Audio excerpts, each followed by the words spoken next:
તો આ કામગીરી દરમિયાન સૌથી મોટી ઘટના એ સામે આવી કે ચંડોળા તળાવના આતંકી કનેક્શનનો પણ ઘટસ્ફોટ થયો છે। ઘૂસણખોરીનું અલ કાયદા સાથે કનેક્શન હોવાનું સામે આવ્યું છે।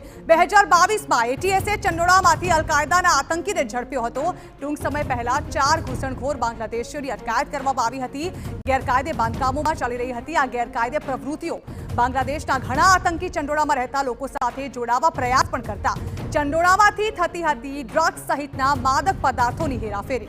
ગીચ વિસ્તાર હોવાને કારણે પોલીસની કાર્યવાહીમાં અહીં તકલીફ થતી હતી।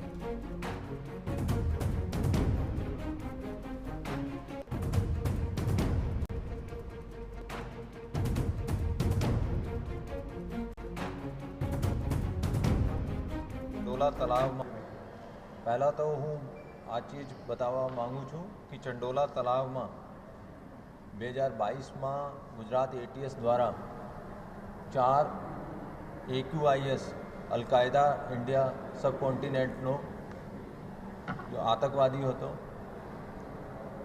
એનો પકડવામાં ગુજરાત એટીએસને સફળતા મળી હતી અને એની તપાસ અત્યારે NIA દ્વારા કરવામાં આવી રહેલ છે। એના પછી ગુજરાત એટીએસ અને અમદાવાદ ક્રાઇમ બ્રાન્ચ પાસે પણ માહિતી હતી કે JMB જો જમાતે ઉલ મુજાહિદીન બાંગ્લાદેશનો ઘણા બધા આતંકવાદીઓ ત્યાંથી જેલથી છૂટી ગયા છે અને અહીંયા ચંડોલા તલાવમાં ટ્રાય કરે છે કે અહીંયા કોઈને સાથે સંપર્કમાં રહે અથવા એનો સિમ્પેથાઇઝર અહીંયા ક્રિએટ કરે।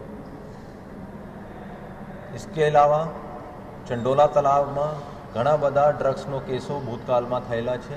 छेल्ला 6 महीना में अमे जोईए तो अमदावाद क्राइम और स्थानिक पुलिस अमदावाद सिटी पुलिस द्वारा गांजानो केस होय, MDनो केस होय, चरसनो केस होय, घना बधा केसों त्या ड्रग्सनो करवामां आवेल हतुं।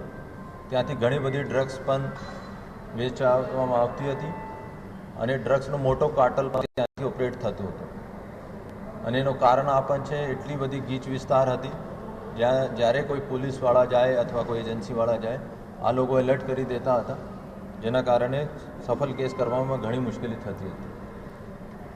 એના સિવાય પણ આ વિસ્તારમાં પ્રોસ્ટિટ્યુશનનો રેકેટ પણ મોટે પ્રમાણમાં ચાલતો હતો।